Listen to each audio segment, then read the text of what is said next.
ఉంటాడు, లేదా అడ్వైజర్ ఉంటాడు, కొడుకు ఎమ్మెల్యే ఉంటాడు, ఒక కొడుకు ఎంపీ ఉంటాడు, అన్నదమ్ములు మినిస్టర్లు ఉంటారు. అంటే మొత్తము వారసత్వ రాజకీయాలు.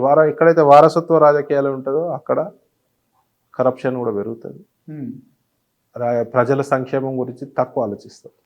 సో బీజేపీ వారసత్వ రాజకీయాలకు యాంటీ కాబట్టి ఇవాళ బీజేపీలో అమిత్ షా గారి కొడుకు కానీ ఎవరు కొడుకులకి ఎంకరేజ్మెంట్ ఉండదు. వీళ్ళు రిటైర్ అయితే డెఫినెట్గా వాళ్ళే వస్తారు నెక్స్ట్. పైన వాళ్ళు బాగానే ఉంటారు కాంగ్రెస్ బీజేపీ, కింద ఉన్న వాళ్ళకి కొట్లాడతారు అనే వాళ్ళకి ఏం చెప్తారని?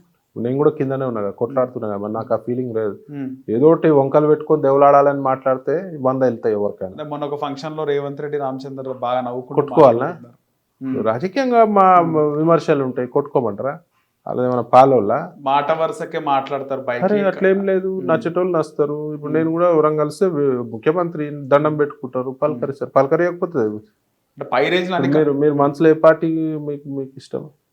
ప్రజెంట్ అయితే ఏం లేదండి, ఏ పార్టీ లేదు. అంటే మామూలుగా ఉంటుంది కదా కార్నర్ లో 1% ఎక్కువ తక్కువ. ఏ పార్టీ లైక్ మీరు నిజం చెప్పండి. టీడీపీ ఇష్టం. అయితే కాంగ్రెస్ రేవంత్ రెడ్డి గారు కానీ దండం పెట్టరా? పలకరిస్తారా? పలకరియారా? మిమ్మల్ని అడుగుతున్నా. పలకరిస్తాం. మీ ఛానల్ మీ ఛానల్ కి ఆపోజిట్ ఛానల్ ఏంటి? కాంపిటీషన్ లేదు, అట్లేం లేదు, న్యూట్రల్. వేరే ఛానల్ కాంపిటీషన్ లేకుంటే ఎట్లుంటుంది, న్యూట్రల్ ఎట్లుంటుంది. కానీ ఏదో ఒక ఛానల్ మిర్రర్ టీవీ వేరే మీడియా అంటే ఖచ్చితంగా మాట్లాడుకుంటారు అంటారు, అంతే కదా. మాట్లాడుకోరా? మీరు ఏదైనా కలిసి మాట్లాడుకుంటాం, ఫంక్షన్ లో కలిసి నవ్వుకోరా? తప్పేం లేదు కదా. రామచంద్రరావు గారి పైన మీకు కామెంట్ చేస్తారు, ఆయన సౌమ్యుడైనా బాగా కొట్లాడుతాడు అని చెప్పేసి. నేను చాలా వరకు కూడా పార్టీ గ్రాఫ్ పడిపోతుంది అనేది కామెంట్. ఇప్పుడు పార్టీ గ్రాఫ్ పడిపోయేది ఏం లేదు. బీజేపీ కార్యకర్త బీజేపీలో ఉంటాడు, హిందుత్వవాది ఉంటాడు, బీజేపీకే సపోర్ట్ చేస్తాడు. ఎవరైతే దేశం అభివృద్ధి చెందాలి అని అనుకుంటారో వాళ్ళు బీజేపీకే సపోర్ట్ చేస్తారు. ఈ పడిపోతురు అనేది ఒక స్పెక్యులేషన్, అది టెంపరీ హైప్ లెక్క తెస్తారు. కానీ ఏడా పడిపోదు. మా కార్యకర్తలు డబ్బులు తీసుకోరు, మందు వంచారు, మందు తాగరు, మా వాళ్ళు లంచాలకు లోబడి పనులు చేయరు, డబ్బులకు ఆశపడి ఓట్లు ఇష్టం లేరు. 10 years కింద చూస్తే బీజేపీకి అంటే క్యాడర్ ఉంది, మంచి నాయకుడు రావాలని చాలా మంది మాట్లాడుకున్నారు, కోరుకున్నారు. అనూహ్యంగా బండి సంజయ్ వచ్చిండు, ఎవరు ఎక్స్పెక్ట్ చేయలే. రూతోలగించిండు పార్టీని, ఒక వేదికపై అంటే ఒక ప్లాట్ఫామ్ లాంటిది క్రియేట్ చేసిన పార్టీకి. మొన్న 8 సీట్లు వచ్చినాయి, 16 చోట్ల సెకండ్ ప్లేస్ వచ్చింది బీజేపీ. సూపర్. ఇప్పుడు ఆ పరిస్థితి ఉండొచ్చా ఉండదా? ఇంకా బీజేపీ నాయకుల్లోనే ఉంది అది. ఇప్పుడు బీజేపీ నాయకుల్లో ఎవరు లేదు, డౌట్ లేదు. కానీ 100% మంచి. ఇప్పుడు 140 స్పీడ్లో ఎప్పుడు పోతే ఏమవుతుంది? యాక్సిడెంట్ అవుతుంది. ఎక్కడ స్పీడ్ పోవాలో ఎక్కడ స్లో పోవాలో మా పార్టీకి తెలుసు. ఇలా దేశంలో అత్యధిక రాష్ట్రాల్లో మేము అధికారంలో ఉన్నాం. మరి వాళ్ళకి తెలియదా తెలంగాణలో ఎవరిని పెట్టాలి అనేది? వాళ్ళకంటే అయితే మనం మేధావులం కాదు కదా.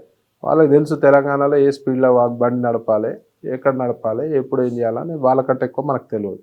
సో డెఫినెట్గా special concentration on Telangana for central BJP.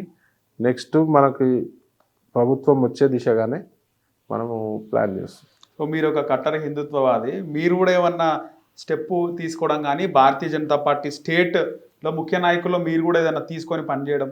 డెఫినెట్గా పార్టీ అవకాశం ఇస్తుంది. ఇప్పుడు నేను వచ్చి కొన్నిసార్లు అవకాశం లేకపోయినా నాయకులు క్రియేట్ చేసుకుంటారు కదా. నేను నాయకుడిని కాదా? నాయకుడినా కాదా? ఇప్పుడు ఒక పార్టీ పొజిషన్ వస్తేనే నన్ను ఐడెంటిఫై చేస్తుర్రా? ఇప్పుడు నాకు ఏ పొజిషన్ ఉందని మీరు వచ్చి నన్ను ఇంటర్వ్యూ. రైట్. కానీ మీరు తర్వాత పాలిటిక్స్ లోకి జాయిన్ అయ్యి బీజేపీలో ఉన్నారు ఇప్పుడు. అవును, డెఫినెట్ గా ఓపికతోటి ఉండాలి బీజేపీలో. అన్ని షార్ట్ కట్ పారాషూట్ పనులు కావు. ఇక్కడ డబ్బులు ఇట్లా ఇప్పుడు కాంగ్రెస్ పార్టీలో డబ్బులు మనం చూసినాం వైఎస్ రాజశేఖర రెడ్డి గారి దగ్గర నుంచి. నేను ఏమంటున్నా, డబ్బులు ఇవ్వగానే కాంగ్రెస్ పార్టీలో చైర్మన్లు కొనుక్కుంటారు, ఎమ్మెల్సీలు కొను. అట్లా బీజేపీలు నడవదు. ఇలా 100 కోట్లు పెట్టినా రాజ్యసభ కొనాలి, ఎమ్మెల్సీ కొనాలంటే కుదరదు అట్లా బీజేపీలో. బీజేపీ సిద్ధాంతాలకు విలువనిస్తూ పోయే పార్టీ, డిసిప్లిన్ కలిగిన పార్టీ. ఇష్టం వచ్చినట్టు నడవదు ఇక్కడ. రైట్. అంటే నార్మల్గా మనం కాంగ్రెస్ లో చూసుకుంటే ఒకవైపు రేవంత్ రెడ్డి పాదయాత్ర చేసిండు, బట్టి విక్రమార్క కూడా పాదయాత్ర చేసిండు, ఒక స్టెప్ తీసుకొని ముందుకు వచ్చేసి. సో బీజేపీలో బండి సంజయ్ గారు మొన్న ప్రజా సంగ్రామ యాత్ర ఆయన చేయడం జరిగింది. సో అట్లాంటిది ఏమన్నా మళ్ళీ ఇంకా 3 సంవత్సరాలు ఎలక్షన్స్ డెఫినెట్ గా పార్టీ మేజర్ గా కనబడుతున్నారు. ఇక్కడ మన పెద్దమ్మ గుడి ఇష్యూలో కూడా మీరు వచ్చి మాట్లాడడం జరిగింది. మీకంటే పెద్ద పోస్ట్ ఉన్న వ్యక్తి మాట్లాడినప్పటికీ కూడా మీరు మాట్లాడేది బాగా వైరల్. జనాలు ఫాలో అవుతున్నారు. జనాలు ఇష్టపడుతున్నారు. ఈ టైంలోనే మీరు స్టెప్ తీసుకుంటే బాగుంటది కదా అని. డెఫినెట్ గా పార్టీకి లాభమయ్యే పని ఏదైనా ఉంటే డెఫినెట్ గా పాదయాత్రలు చేస్తాం, ఏ యాత్ర దండయాత్రలు చేస్తాం, పాదయాత్రలు చేస్తాం, అదేం ఇబ్బంది లేదు. మొన్న ఎక్కడి నుంచి అనుకున్నారు పోటీ చేస్తే, ఎక్కడి నుంచి చేయాలనుకున్నారు? నాకు జైరాబాద్ మీద ఇంట్రెస్ట్ ఉంది. జైరాబాద్ సిటీలో పుట్టి పెరిగినారు కదా, ఇక్కడ ఎమ్మెల్యేగా అట్లా ఏం అనుకోలేదా? చెప్పలేం పార్టీ ఎక్కడ ఇప్పుడు. అప్పుడు మొన్న లాస్ట్ మొన్న ఎమ్మెల్యేగా ఆలోచనలు లేకుండా మైండ్ అంతా ఎంపీలో ఉండే. ఇప్పుడు నెక్స్ట్ ఎలక్షన్ లో ఎమ్మెల్యే కావచ్చు, ఎంపీ కావచ్చు, పార్టీ ఎట్లా దేనికైనా రెడీ. నియోజకవర్గం అంటావా, నన్ను అన్ని నియోజకవర్గాలకు గుర్తుపడతారు కాబట్టి నాకు పెద్ద పోయి నేను పరిచయం చేసుకోవాల్సిన అవసరం లేదు. సో మీరు ఒకసారి మొన్న పెద్దమూడి ఇష్యూలో ఫిరోజ్ ఖాన్ కూడా కాల్ చేయడం జరిగింది. ఏమన్నా మళ్ళా ఏమన్నా కలవడం మాట్లాడడం జరిగిందా? ఏం లేదు. అదే నేను అందుకే అంటున్నా, మైక్ల ముంగట మాట్లాడి మేము సెక్యులర్ పార్టీ, అమ్మవారు సెక్యులరు, మరి అమ్మవారికి ఇది చేయాలి అది చేయాలి, ఏం ఆపద వచ్చినా ఉంటామని కాదు. మరి ఉన్నోళ్ళు మైక్ల ముంగట మాట్లాడు, బహిరంగ సభలలో మాట్లాడు కాదు, గ్రౌండ్ లెవెల్లో వచ్చి పని చేయాలి. అప్పుడు మేము నమ్ముతాం. సెక్యులర్ వాది అనేటోళ్ళు హిందువులకు కష్టం వచ్చినా ఉండాలి, ముస్లింలకు కష్టం వచ్చినా ఉండాలి, క్రిస్టియన్లకు కష్టం వచ్చినా ఉండాలి. కాకపోతే హిందువులకు మాట్లాడాలి మాత్రం హిందువులను బుట్టలు వేసుకోనికి మాట్లాడతారు. మరి కష్టం వచ్చినప్పుడు మాత్రం దేవతలపై దాడులు, గుళ్ళు దాడులు జరిగినప్పుడు మాత్రం ఏ సెక్యులర్ వాది రారు. మళ్ళీ ఆడ వచ్చేవారు బీజేపీ, బీజేవైఎం, విహెచ్పి, హిందూ వాహిని మాట్లాడు. కానీ చూస్తే 7 నియోజకవర్గాలు ఉన్నాయి, మా అంటే 50% 40% జూబ్లీస్ ఉంది. ఎందుకు మీరు ఏమనుకుంటున్నారంటే ముఖ్యమంత్రి వైఖరి ఎందుకు ఉంది ఈ విధంగా ఆలోచిస్తారు? ముఖ్యమంత్రి వైఖరి ఒకటే, మైనార్టీలను ప్రసన్నం చేసుకోవాలి. 7 నియోజకవర్గాలు కదా, అంటే ఆల్ ఓవర్ ఇండియా లెక్క ఉంటుంది కదా వాళ్ళకి ఆల్ ఓవర్ ఇండియా లెక్క ఉంటుంది.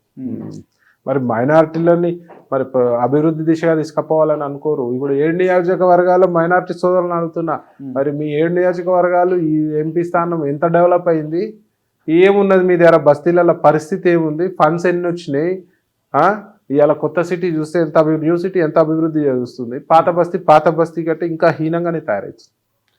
రాను ఇంకా అధ్వానం అవుతున్నాయి, రోడ్లు బాగాలేవు, మౌలిక సదుపాయాలు బాగాలేవు, మీ జీవితాల్లో ఏ మాత్రం అభివృద్ధి చెందలే.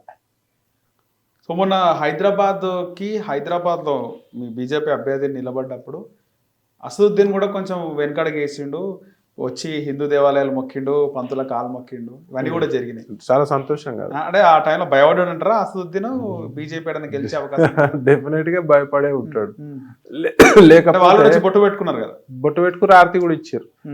లేకపోతే ఒకప్పుడు 15 మినిట్ బస్సే అన్నాడు. ఒకప్పుడు మా హిందూ దేవతలపై, వాళ్ళ వస్త్రధారణపై అనుచిత వ్యాఖ్యలు అక్బరుద్దీన్ ఓవైసీ. మరి అంత హిందువులపై విషం, ఇప్పుడు హిందూ దేవతలని అడ్డగోలుగా అన్నారంటే హిందువులపై విషం ఉన్నట్టే కదా. అంత అడ్డగోలుగా చేసిన వాళ్ళు ఇలా బెండ్ అయ్యారంటే అది మోదీ గారు గొప్పతనం. అక్బరుద్దీన్ కూడా కనబడతలేరు మరి అది ఏమన్నా స్టేట్మెంట్లు ఇవన్నీ వస్తారు వాళ్ళు, రెచ్చగొట్టే ప్రసంగాలు. రీసెంట్ గా చూస్తే కొంతమంది ఎమ్మెల్యేలు మాట్లాడిన అప్పుడు మనకు సోషల్ మీడియాలో వైరల్ అవుతుంటాయి, ఇంకా కూడా హిందువుల పైన కామెంట్ చేస్తారు. వాళ్ళు చేస్తారు కానీ మన వాళ్ళకి షో చేస్తలేదు. వాళ్ళంతా కూడా మేక వాళ్ళ పులి అంటారు చూడు, ఆ టైప్ ఉంటాం.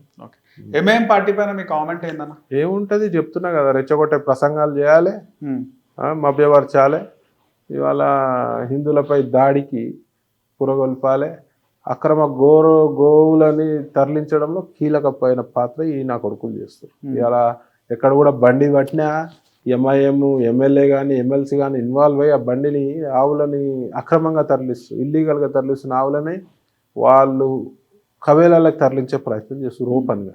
మరి దాన్ని తిప్పికొట్టాల్సిన బాధ్యత మనకు. కొంతమంది ముస్లిమ్స్ ఏమంటున్నారంటే బ్రాహ్మణ్స్ మీ హిందువులే ఈ వ్యాపారం చేస్తున్నారు. ఇప్పుడు ఊర్లలో హిందువులు మరి బుద్ధి ఉండాలి, వాళ్ళకు కూడా చెప్తున్నా. ఎవడన్నా ఒక గోవును కానీ దేన్నన్నా కషాయానికి అమ్మే ముందు 1-10 సార్లు ఆలోచించాలి. మీ అమ్మని అమ్మినట్టే, మీ అమ్మని మీ తల్లిని నమ్మినట్టే. నేను చెప్పినా కదా, ముస్లింలు అందరు చెడ్డోళ్ళు ఉండరు, హిందువులు అందరూ మంచోళ్ళు ఉండరు అని.